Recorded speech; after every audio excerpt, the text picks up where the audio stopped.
Now, it's been 400 days since fellow colleague and Wall Street Journal reporter Evan Gershkovich was detained and thrown into jail in a cell in Moscow. Evan was fully accredited as a journalist on a reporting trip, but he was detained on an allegation of espionage, all completely iffy and curious stuff, which he, his employer and the US government vociferously deny. Joining me now is the chief digital editor international at the Wall Street Journal and friend of Evan's as well.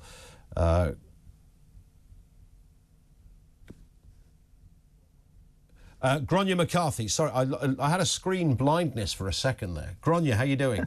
Hi there. That was like a big build. There should have been a drum roll with your name beforehand. It's I thought you just couldn't pronounce it. Yes, I think if I move my screen a little bit, I might be able to see what I'm doing.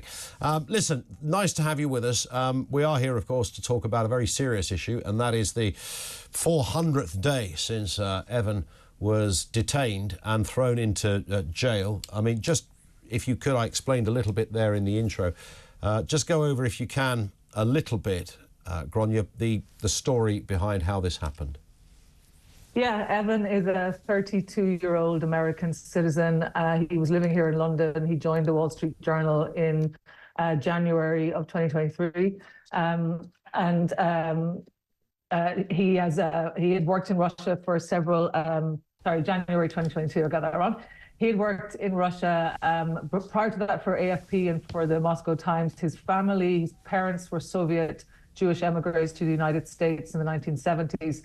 And Evan grew up steeped in the Russian language and steeped in Russian culture in New Jersey, and subsequently lived in New York.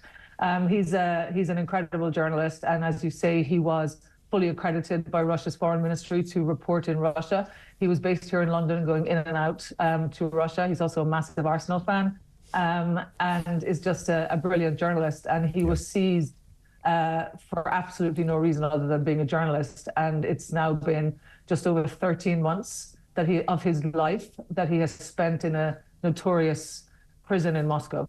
Yeah, which one can only imagine the experience that is. Of course, he has made a court appearance in that time, and thankfully, looked to be, in surprising good shape. Down, I would imagine, to his spirit. Nothing to do with the fact that his captors have been looking after him, because I would imagine that's an ongoing battle in a Russian jail. No, I think it's entirely reflective of Evan's character. He is truly an inspiration to all of us, and we draw strength from him every day. He does speak fluent Russian. He is familiar with Russia. He has covered many stories on Russia, so he's sort of understands what's going on at a kind of a deeper level. But he's remaining as strong as he can be in the circumstances that he finds himself in, and those circumstances are a tiny cell in a prison that's really known for being trying to make its inmates feel isolated. Yeah. He's in a tiny cell. He gets out for an hour a day to walk around a tiny yard. But he's strong mentally and physically, and we actually saw him last week in court. It was one of many appearances we've seen him in court where our appeal was once again rejected. And he was smiling, and it's kind of really hard to see that. It's great on the one hand to get our eyes on him, but to see him in such a scenario in a glass cage in a sort of bogus court is also really hard. Yes, it's a kind of slightly conflicting emotion, isn't it? And when I was looking at him, the images of him appearing in court, it was. It was great that this is a man that has gone through who knows what the heck it's like in a Russian prison cell. Even if you're not being beaten, but the idea is, of course, to break you somewhat, certainly break your spirit, and they haven't achieved that. That's quite clear from his own body language and his disposition when he has appeared. And what's interesting is that we are still awaiting, Grainne, any kind of substantial information about what these horrendous espionage charges are meant to be. I mean, they're not really forthcoming with any credibility. No, and I don't think we should waste any time really discussing what the charges are, because they're clearly bogus and trumped up and without any base whatsoever. We vehemently reject them, as does Evan and his family and the Biden administration and all supporters of free society everywhere. So Evan works at staying strong. He meditates. He tries to work out in those conditions in which he finds himself.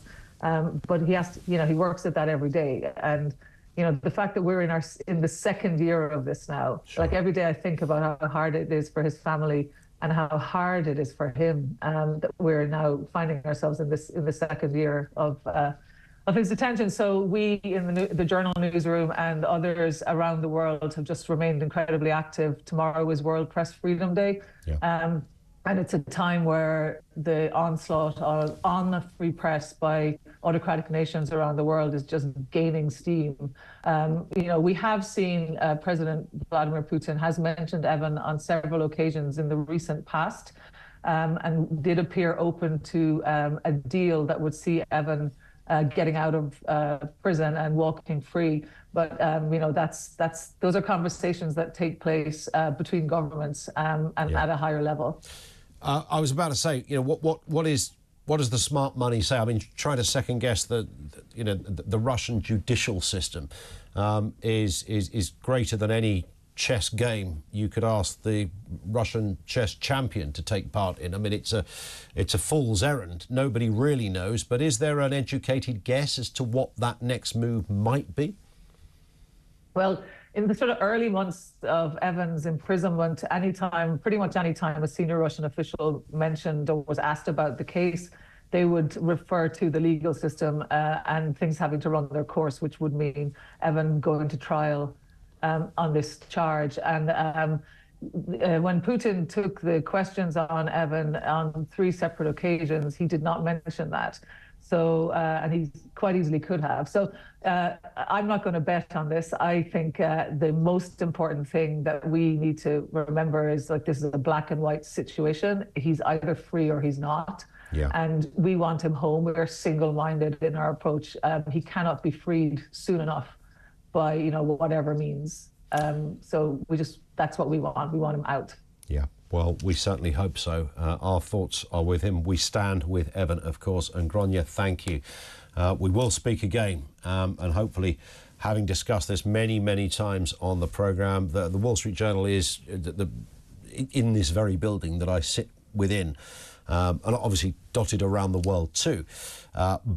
So there are many of Evan's colleagues that are here on a daily basis, but I think all of us, no matter who you are, whether you work within the kind of journalism industry where it particularly gets felt for obvious reasons, or whether you're just listening to that, the idea that the Russians would just simply lock you up and trump up a charge of espionage, still not providing any kind of evidence. I mean, can you imagine? When we have some questionable court cases over here once in a while, but nothing that gets into that territory. I mean, this is just extraordinary. And this man needs to be released. He needs to be back with his family. He needs to be back with his work colleagues. He needs to be back on his patch and doing what he does best, which is a first-rate journalist by anybody's standards. A very well-respected, decent man. But Putin's henchmen selected him on this occasion.